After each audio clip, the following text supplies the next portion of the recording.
प्रिय भक्तजनों, आज हम दुर्गा सप्तशती का चतुर्थ अध्याय श्रवण करेंगे। महर्षि मेधा बोले, देवी ने जब पराक्रमी दुरात्मा महिषासुर को मार गिराया और असुरों की सेना को मार दिया, तब इंद्रादि समस्त देवता अपने सिर तथा शरीर को झुकाकर भगवती की स्तुति करने लगे। जिस देवी ने अपनी शक्ति से यह जगत व्याप्त किया है और जो संपूर्ण देवताओं तथा महर्षियों की पूजनीय है, उस अंबिका को हम भक्ति पूर्वक नमस्कार करते हैं। वह हम सब का कल्याण करे। जिस अतुल प्रभाव और बल का वर्णन भगवान विष्णु, शंकर और ब्रह्मा जी भी नहीं कर सके, वही चंडिका देवी इस संपूर्ण जगत का पालन करे और अशुभ भय का नाश करे। पुण्य आत्माओं के घरों में तुम स्वयं लक्ष्मी रूप हो और पापियों के घरों में तुम अलक्ष्मी रूप हो, और शतकुल में उत्पन्न होने वालों के लिए तुम लज्जा रूप होकर उनके घरों में निवास करती हो। हम दुर्गा भगवती को नमस्कार करते हैं। हे देवी, इस विश्व का पालन करो। हे देवी, हम तुम्हारे अचिंत्य रूप का किस प्रकार वर्णन करें। असुरों का नाश करने वाले भारी पराक्रम तथा समस्त देवताओं और दैत्यों के विषय में जो तुम्हारे पवित्र चरित्र हैं, उनका हम किस प्रकार वर्णन करें। हे देवी, त्रिगुणात्मिका होने पर भी तुम संपूर्ण जगत की उत्पत्ति का कारण हो। हे देवी, भगवान विष्णु, शंकर आदि किसी भी देवता ने तुम्हारे पार नहीं पाया। तुम सबकी आश्रय हो। यह संपूर्ण जगत तुम्हारा ही अंश रूप है, क्योंकि तुम सबकी आदि भूत प्रकृति हो। हे देवी, तुम्हारे जिस नाम के उच्चारण से संपूर्ण यज्ञों में सब देवता तृप्ति लाभ करते हैं, वह स्वाहा तुम ही हो। इसके अतिरिक्त तुम पितरों की तृप्ति का कारण हो, इसलिए सब आपको श्वेधा कहते हैं। हे देवी, वह विद्या जो मोक्ष को देने वाली है, जो अचिंत्य महाज्ञान स्वरूपा है, तत्वों के सार को वश में करने वाले, संपूर्ण दोषों को दूर करने वाले, मोक्ष की इच्छा वाले मुनिजन जिसका अभ्यास करते हैं, वह तुम ही हो। तुम वाणी रूप हो और दोष रहित ऋग तथा यजुर्वेदों की एवं उद्गीत और सुंदर पदों के पाठ वाले सामवेद की आश्रय रूप हो। तुम भगवती हो। इस विश्व की उत्पत्ति एवं पालन के लिए तुम वार्ता के रूप में प्रकट हुई हो और तुम संपूर्ण संसार की पीड़ा हरने वाली हो। हे देवी, जिससे सारे शास्त्रों को जाना जाता है, वह मेधा शक्ति तुम ही हो। दुर्गम भवसागर से पार करने वाली नौका भी तुम ही हो। लक्ष्मी रूप से विष्णु भगवान के हृदय में निवास करने वाली और भगवान महादेव द्वारा सम्मानित गौरी देवी तुम ही हो। मंद मुस्कान वाले निर्मल पूर्ण चंद बिंब के समान और उत्तम सुवर्ण की मनोहर कांति से कमनीय तुम्हारे मुख को देखकर भी महिषासुर क्रोध में भर गया।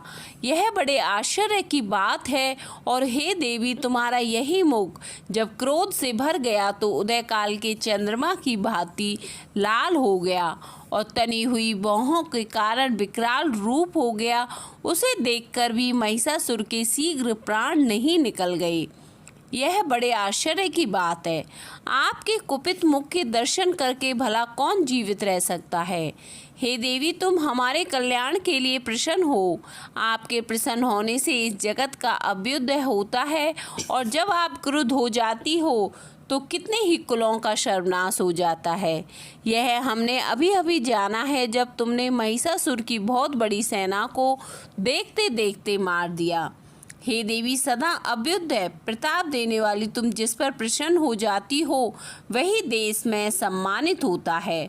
उनके धन यश की वृद्धि होती है। उनका धर्म कभी शिथिल नहीं होता है। उनके यहाँ अधिक पुत्र पुत्रियाँ और नौकर होते हैं। हे देवी, तुम्हारी कृपा से ही धर्मात्मा पुरुष प्रतिदिन श्रद्धा पूर्वक यज्ञ करता है और धर्म अनुकूल आचरण करता है। उसके प्रभाव से स्वर्गलोक में जाता है, क्योंकि तुम तीनों लोकों में मन वांछित फल देने वाली हो। हे माँ दुर्गे, तुम स्मरण करने पर संपूर्ण जीवों के भय नष्ट कर देती हो और स्थिर चित्त वालों के द्वारा चिंतन करने पर उन्हें और अत्यंत मंगल देती हो।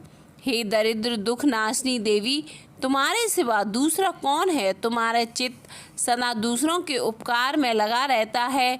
हे देवी, तुम शत्रुओं को इसलिए मारती हो कि उनके मारने से दूसरों को सुख मिलता है। वह चाहे नरक में जाने के लिए चिरकाल तक पाप करते रहे हों, किंतु तुम्हारे साथ युद्ध करके सीधे स्वर्ग को जाए, इसलिए तुम उनका वध करती हो। हे देवी, क्या तुम दृष्टिपात मात्र से समस्त असुरों को भस्म नहीं कर सकती? अवश्य ही कर सकती हो, किंतु तुम्हारा शत्रुओं को शस्त्रों के द्वारा मारना इसलिए है कि शस्त्रों के द्वारा मरकर वे स्वर्ग को जाएं।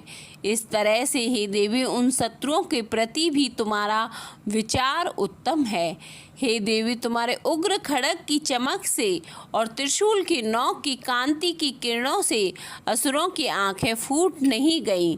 उसका कारण यह था कि वे किरणों से शोभायमान तुम्हारे चंद्रमा के समान आनंद प्रदान करने वाले सुंदर मुख को देख रखे थे। हे देवी, तुम्हारा शील बुरे वृत्तांत को दूर करने वाला है और सबसे अधिक तुम्हारा रूप है, जो ना तो कभी चिंतन में आ सकता है और ना ही जिसकी दूसरों से कभी तुलना ही हो सकती है। तुम्हारा बल व पराक्रम शत्रुओं को नाश करने वाला है। इस तरह तुमने शत्रुओं पर भी दया प्रकट की है।